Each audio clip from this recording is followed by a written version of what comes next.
নিয়ে আমাদের মধ্যে অনেকে আহলে সুন্নাত ওয়াল জামাতের লোক যারা আছে তারা শবে বরাতে হালুয়া রুটি খাচ্ছে কিনা একটু হ্যাঁ বলবেন। হ্যাঁ, আমরা হালুয়া রুটিও খাই, আর এই শবে বরাতের রাত্রিতে আবার আমরা রাত্রি ইবাদত করি আর দিনের বেলা আমরা রোজা রাখি, তাই কিনা?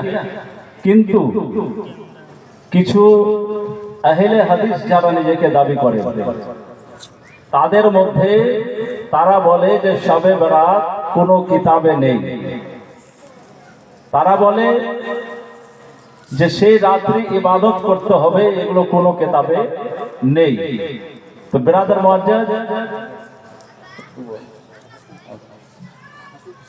তো বিরাদার ইসলাম, এই শবে বরাত নিয়ে অনেক ঝামেলা চলছে, কিন্তু আমাদের দরকার আছে আসলটা কি আর নকলটা কি।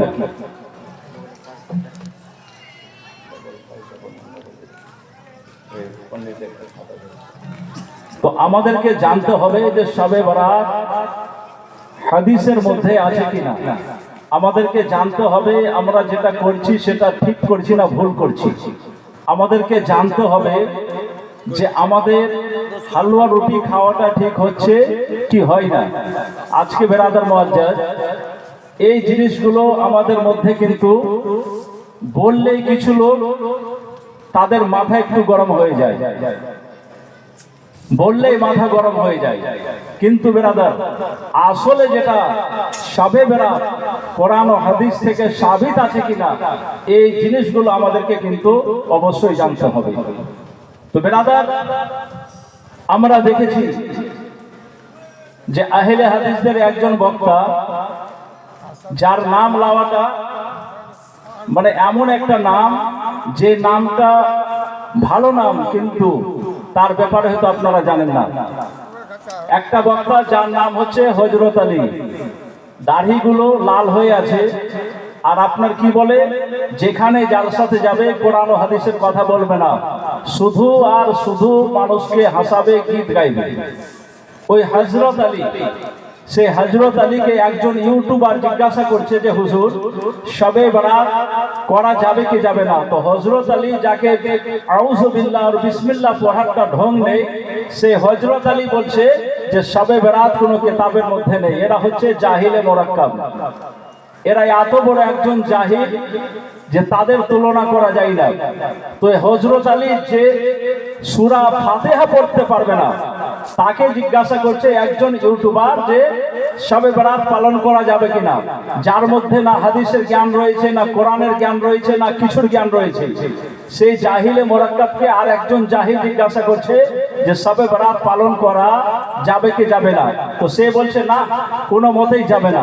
বিরাদার, তার মধ্যে আর একজন মৌলবী যার নাম হচ্ছে মুমতাজুল ইসলাম। আমি বলতে বাধ্য এই জন্যই যে মানুষকে না বললে মানুষ বুঝতে পারবে না যে আসল সত্য কি রয়েছে। মুমতাজুল ইসলাম, যাকে ভাগরা মৌলবী বলা হয়, যাকে ভাগরা মৌলবী বলা হয়, কারণ বাবলার সরজমিনে সেই মুমিন পাড়াতে এসেছিল, যখন উল্টা পাল্টা কথা বললো তাকে প্রশ্ন করা হলো, প্রশ্নের উত্তর না দিতে পারে সকালে ডিবেট করার কথা ছিল, রাত 2টাতে ওই পচা আলুকে প্যাক করে পাঠিয়ে দিয়েছিল বর্ধমানের সরজমিনে। তাকে আমরা ভাগরা মৌলবী বলি। সেই ভাগরা মৌলবীকে যখন জিজ্ঞাসা করা হলো শবে বরাতের ব্যাপারে, ওই ভাগরা মৌলবী মুমতাজুল ইসলাম পচা আলু বলতে লাগলো যে শবে বরাতে কেউ যদি একটা রোজা রাখে তাহলে ওই একটা রোজাই জাহান্নামে যাওয়ার জন্য যথেষ্ট। বলুন আস্তাগফিরুল্লাহ। মানে শবে বরাতে কেউ যদি রোজা রাখে সে জাহান্নামে যাবে। কে বললো? ওই মুমতাজুল ইসলাম, যার মধ্যে সে একজন মিস্ত্রি পালিয়ে গিয়েছিল এখান থেকে, সে একটা গেল। আর একজন মৌলবী যার নাম হচ্ছে ইয়াসিন, যাকে ডাবচোর বলা হয়, সেই ইয়াসিনকে যখন জিজ্ঞাসা করা হলো, তো ইয়াসিন ডাবচোর বলছে শবে বরাত পালন করা যাবে না, শবে বরাতের হালুয়া রুটি কোনো কিতাবে পাওয়া যায় না। তো হালুয়া রুটি কিতাবে পাওয়া যাবে না কারহায়ে পাওয়া যায়? হ্যাঁ, হালুয়া কোথায় পাওয়া যাবে? কিতাবে না কারহায়ে পাওয়া যাবে? তো হালুয়া কারহায় পাওয়া যায়, কিতাবে খুঁজছে পাবে? হ্যাঁ, হালুয়া তো আমরা তৈরি করে কারহায় সুন্দর করে ঢেকে রাখছি, আর সে খুঁজে বেড়াচ্ছে কেতাবে। আমরা রেখেছি কারহায়, ও বোকা খুঁজে বেড়াচ্ছে কেতাবে। হালুয়া খুঁজে পাবে? কখনো পাবে না। তো এই সমস্ত লামাজাবি আহলে হাদিসের মুলবি যারা বলে শবে বেরাত মানা যাবে না, শবে বেরাতে কোনো ইবাদত নয়, শবে বেরাতে কোনো রোজা নেই, কিছু নেই, কেউ যদি এগুলো করে তাহলে বেদাত করবে, সেই আহলে হাদিসদের মুলবিদেরকে ইনশাআল্লাহ আমি দলিল দিয়ে দেব।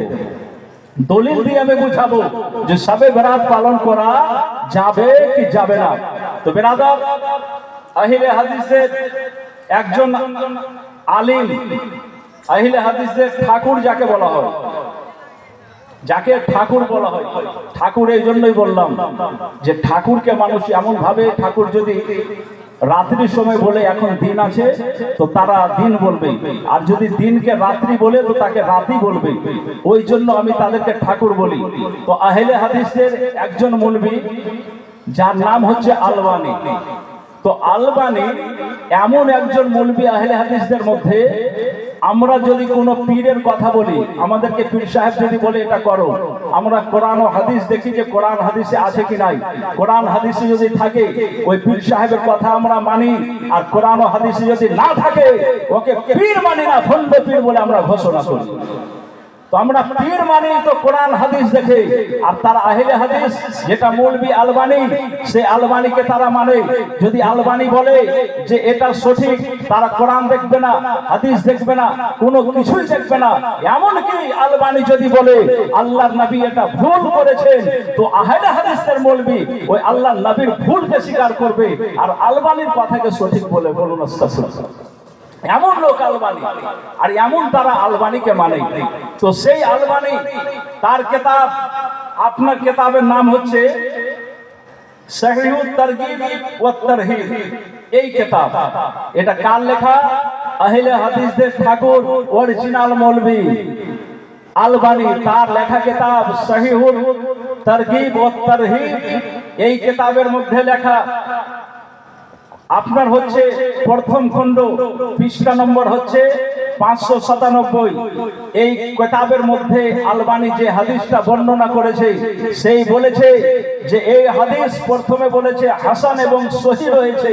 এটা হাদিসের মধ্যে কোনো জয়ীফ নয়, কোনো ভুল নেই। আলবানীর লেখা কিতাব, ওয়াহাবিদের আহলে হাদিসদের গুরুদের লেখা কিতাব। সেই কিতাবের মধ্যে আলবানী বলেছে যে হযরত মুআজ রাদিয়াল্লাহু তাআলা আনহু থেকে বর্ণিত, রাসূলুল্লাহ সাল্লাল্লাহু তাআলা সাল্লাম বলেছেন, কি বলেছেন? ইয়াগফিরলি জামিই খালকিহি ইল্লা লিমুশরিক। বলুন সুবহানাল্লাহ। কার কিতাব? আহলে হাদিসদের কিতাব, আহলে হাদিসদের লেখা কিতাব। সে আহলে হাদিসদের কিতাবের মধ্যে আল্লাহর নবী সাল্লাল্লাহু তাআলা আলাইহি ওয়াসাল্লাম বলেছেন, আল্লাহ বলছেন, কি বলছেন? যে 15ই শাবানের রাত, যেই রাত্রিতে আল্লাহ পাক রব্বুল আলামিন সমস্ত মানুষের বখশিশ করে দিবে, সমস্ত মানুষকে maaf করে দিবে, ইল্লা লিল মুশরিক, কিন্তু যারা মুশরিক আছে তাদেরকে আল্লাহ maaf করবে না। যারা মুশরিক তাদেরকে আল্লাহ maaf করবে না। আরো হাদিসের মধ্যে আছে, যারা মা বাবার কথা শুনে না, যারা মা বাবাকে কষ্ট দেয়, আল্লাহ তাকে maaf করবে না। যারা সুদ খায়, আল্লাহ তাকে maaf করবে না। যারা দারু খায়, আল্লাহ তাকে maaf করবে না। যারা জুয়া খেলে, আল্লাহ তাকে maaf করবে না।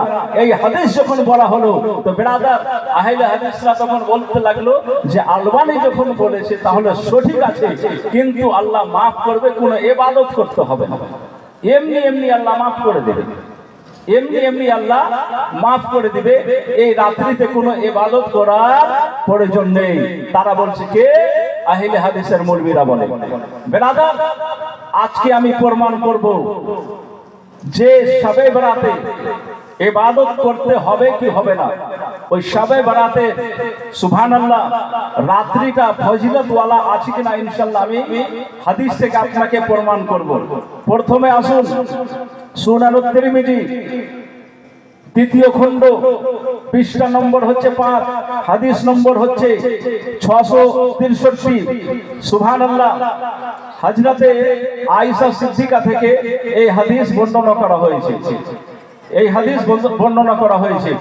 আল্লাহ নবী সাল্লাল্লাহু তাআলা আলাইহি সাল্লাম বলছেন, আফজালু সাওমিন বাদা রমজানা শাবান লিতাযিম।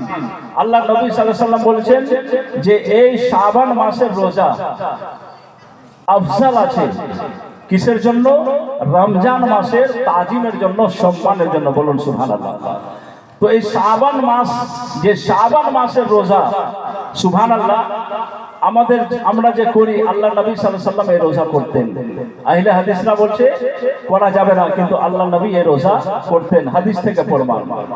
এবার এই মাসে প্রমাণ হাদিস থেকে আমরা পেলাম, কিন্তু 15ই শাবান, যেই শাবান মাসে 15 তারিখের রাত্রিতে আমরা ইবাদত করি, এটারও দলিলের প্রয়োজন আছে। আমরা কি করি? কবর জিয়ারত করি, আমরা কি করি? দোয়া করি। তো এই জিনিসগুলো হাদিসের মধ্যে আছে কিনা এটা আমাদেরকে জানতে হবে। তো বেরাদার মুআজ্জাজ, এই সমস্ত জিনিস সুবহানাল্লাহ হাদিস পাকের মধ্যে রয়েছে। আপনাকে আরো বলি, আপনার ওই সুনান তিরমিজির মধ্যে হাদিস নম্বর হচ্ছে 739, দ্বিতীয় খণ্ড, বাব হচ্ছে 39 এর মধ্যে, সেই বাবের মধ্যে একটা অধ্যায় আপনার নির্ধারিত করা হয়েছে, একটা অধ্যায়ই আছে। সেই হাদিসের মধ্যে সুবহানাল্লাহ হযরত আয়েশা সিদ্দিকা রাদিয়াল্লাহু তাআলা আনহা থেকে বর্ণিত, আর তিনার কাছ থেকে রওয়ায়াত করছেন হযরত উরওয়া রাদিয়াল্লাহু তাআলা আনহু। হযরত আয়েশা সিদ্দিকা রাদিয়াল্লাহু তাআলা আনহা তিনি একদিন বিছানার মধ্যে ঘুমিয়ে আছেন। হাদিস শুনুন, তিনি বিছানার মধ্যে ঘুমিয়ে রয়েছেন। রাত্রি বেলা যখন ঘুম ভাঙলো, সুবহানাল্লাহ, হযরত আয়েশা সিদ্দিকার যখন রাত্রে ঘুম ভেঙেছে, রাত্রে ঘুম ভাঙার পর হযরত আয়েশা সিদ্দিকা দেখছেন যে নবী মুস্তাফা তিনার বিছানা নেই, নবী মুস্তাফার বিছানায় নেই। হযরত আয়েশা সিদ্দিকা রাদিয়াল্লাহু তাআলা আনহা বিছান থেকে উঠে গেলেন। তিনি মনে করতে লাগলেন যে মনে হয় আল্লাহর নবী সাল্লাল্লাহু আলাইহি সাল্লাম আমার রুম থেকে কোনো মনে হয় অন্য স্ত্রীর রুমে গিয়েছে। এই কথা মনে করে হযরত আয়েশা সিদ্দিকা বিছান থেকে উঠে গেলেন। উঠে যাওয়ার পর বাইরে বের হলেন। বাইরে যাওয়ার পর একটা জায়গা যার নাম হলো বাকি। যার নাম কি? বাকি। সেই বাকি যেটা মদিনার কবরস্থান, যেখানে হাজার হাজার সাহাবীদের কবর রয়েছে। বলুন সুবহানাল্লাহ। যারা মদিনা যায় তারা দেখতে পাবে যে কত সাহাবীর কবর, আর আল্লাহ নবী সাল্লাল্লাহু আলাইহি সাল্লামের রওজা এবং ওই জান্নাতুল বাকি যেটা কবরস্থান আছে, ওই কবরস্থান থেকে আল্লাহ নবীর রওজা দেখা যায়। যারা সেইখানে মুর্দা ব্যক্তি আছে তারা প্রত্যেকদিন আমার নবীর রওজার জিয়ারত করে। বলুন সুবহানাল্লাহ। তো জান্নাতুল বাকিতে যখন পৌঁছালেন তো সুবহানাল্লাহ কি দেখলেন যে আমার নবী কায়নাত সাল্লাল্লাহু তাআলা আলাইহি সাল্লাম জান্নাতুল বাকিতে দাঁড়িয়ে কান্না করছেন আর হাত তুলে সুবহানাল্লাহ জান্নাতুল বাকিতে দোয়া করছেন। জোরে বলুন সুবহানাল্লাহ। হাদিস পাকের মধ্যে রয়েছে হযরত আয়েশা সিদ্দিকা রাদিয়াল্লাহু তাআলা আনহা যখন তিনি দেখলেন জান্নাতুল বাকিতে আমার নবী মুস্তাফা আছেন, হযরত আয়েশা গেলেন, যাওয়ার পরে বললেন, ইয়া রাসূলুল্লাহ, আপনাকে আমি ঘরের মধ্যে দেখলাম, আপনাকে পেলাম না। আরো অন্যান্য জায়গা গেলাম, আপনাকে পেলাম না। ইয়া রাসূলুল্লাহ, কিন্তু জান্নাতুল বাকিতে আপনি কি করছেন? আমার নবী বলছেন, হে আয়েশা, জান্নাতুল বাকিতে আজকে আমি দাঁড়িয়ে এই জান্নাতুল বাকি কবরস্থানে যত মাইয়াত আছে সমস্ত মাইয়াতের মাগফিরাতের জন্য দোয়া করছি। জোরে বলুন সুবহানাল্লাহ। কিসে প্রমাণ? হাদিসে প্রমাণ। হযরত আয়েশাকে আমার নবী বললেন, এইখানে সবার জন্য দোয়া করছি। হযরত আয়েশা সিদ্দিকা রাদিয়াল্লাহু তাআলা আনহা বললেন, ইয়া রাসূলুল্লাহ, আপনি যে জান্নাতুল বাকিতে দোয়া করছেন ইয়া রাসূলুল্লাহ, তো আজকে কেন দোয়া করছেন এত রাতে এসে?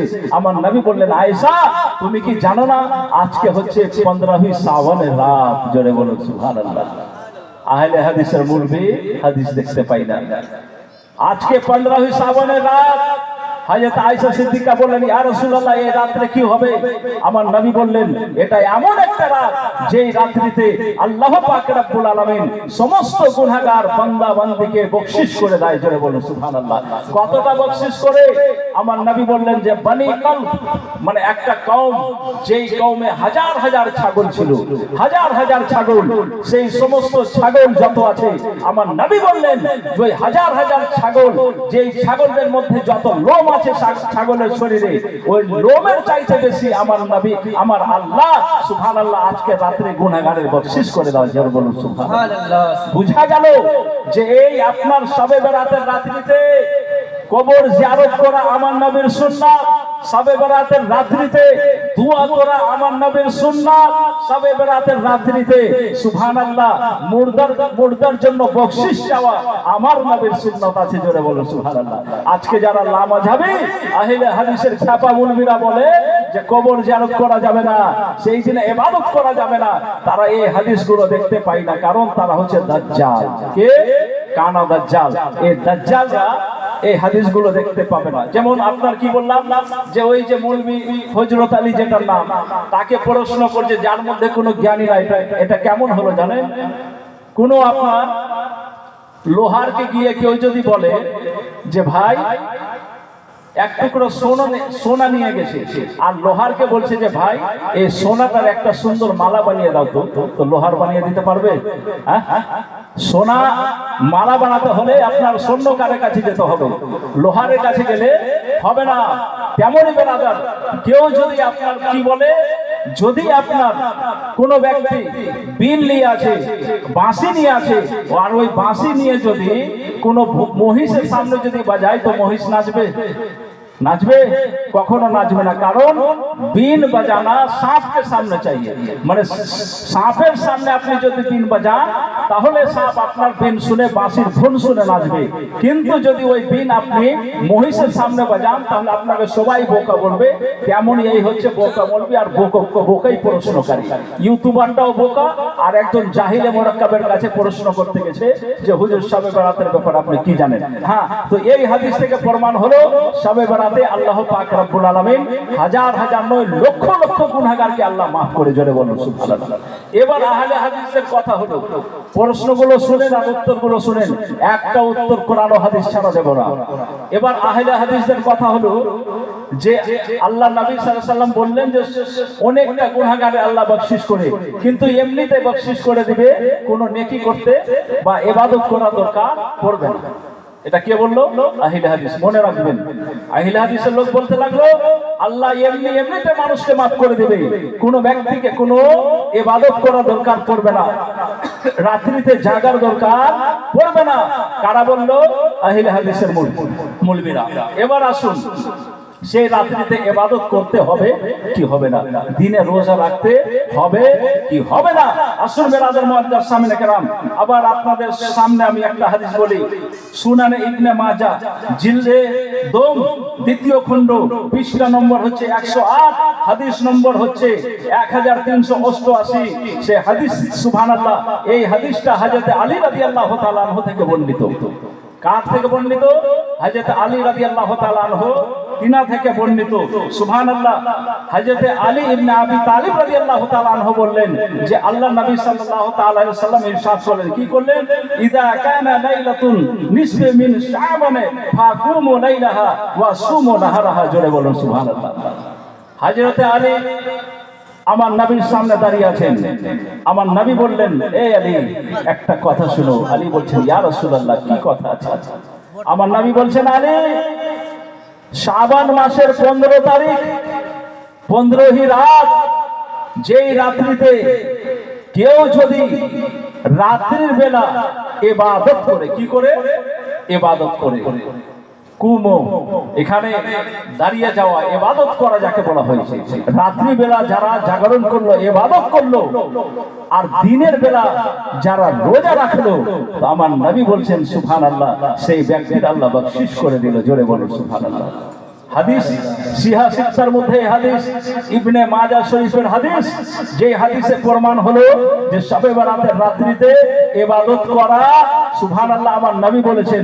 দিনে রোজা রাখার কথা আমার নবী বলেছেন, কিন্তু আজকালকার সুবহানাল্লাহ ওই জাহিলে মুরাক্কাব ওয়াহাবী ঘুমটা পড়া মুলবিরা বলছে যে শবে বরাতে ইবাদত করা যাবে না, আর শবে বরাতের নামে কোনো রোজাও রাখা যাবে না। বলুন আস্তাগফিরুল্লাহ।